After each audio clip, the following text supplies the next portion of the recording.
Is Bitcoin a currency? Well, it depends how you define a currency. A currency is anything that is accepted as medium of exchange in a current sense. We have a geography-based model, and it's issued and controlled by a government. Crypto is now a non-geographic, non-governmental, decentralized version, but it's accepted as a medium of exchange. Certainly Bitcoin is. People can pay me for my services in Bitcoin, and other people can purchase other products, certainly. So I would argue it certainly is already beginning to fulfill that. Not all altcoins are, and they may be issuing and still getting themselves established, and the reason to hold or other products and services being purchased, that I'm not seeing necessarily through the entire range of coins. Bear in mind there's close to 800 now out there, some of them very, very small and barely trading. So what makes Bitcoin different from other currencies? So when you say currencies, if you're talking about the fiat national debt currencies, so the decentralization, the supposed non-involvement of government at this point, the alleged anonymity, although as I say, every transaction is kept in a ledger, and if those exchanges are tracking and are facing queries, there's potential for that to unravel. So I'd take that with a little bit of salt.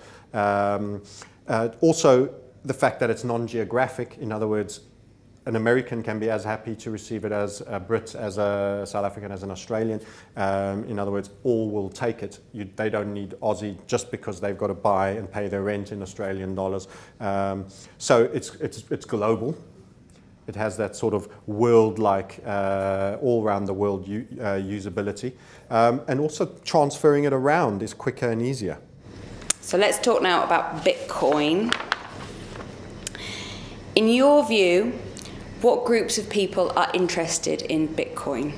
I think it all started with Bitcoin. The interest was gamers and tech people, and then the fiercely libertarian as well, who needed to have some degree of tech skills.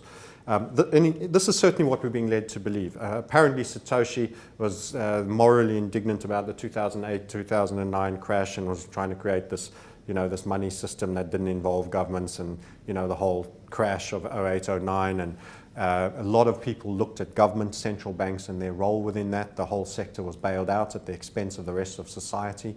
A lot of hardship and debt has been put on austerity here in the UK, for example, and other European nations and other parts of the world, and yet that 1% crowd just back to bonuses, back to £1 million salaries for working there. Magic in inverted commas. So there's anger, resentment, and that motivates people to start something that excludes those privileged, almost parasitical elements. So I think in terms of the three categories, I would probably simplify, say, the techie types that were interested in creating something new, possibly with a libertarian flavor to them, that had resented the events of 2007, 2008.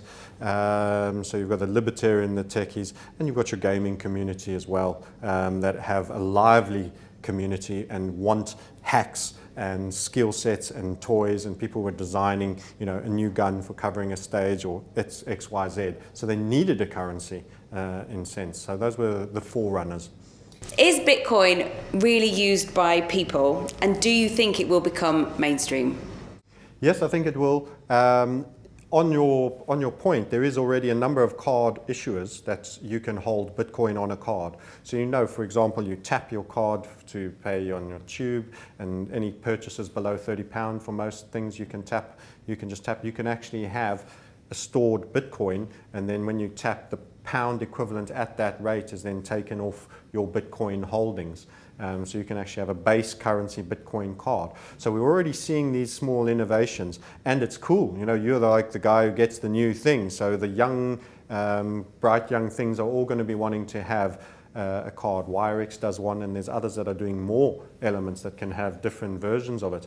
And when you travel, how cool is it? You've got a card that you just tap and it'll pay in any currency that you happen to be, especially as you're mobile. I like to be a bit of a sovereign man, so I'm all over the world, citizen of the world. How nice is it to imagine you had only one phone card in your SIM, and you had only one banking card, and they all served in those purposes. That convenience, I think, is coming. How difficult is it to make a Bitcoin payment? It's not hard once you know how. The key thing is getting through those first few. It's not something you want to get wrong.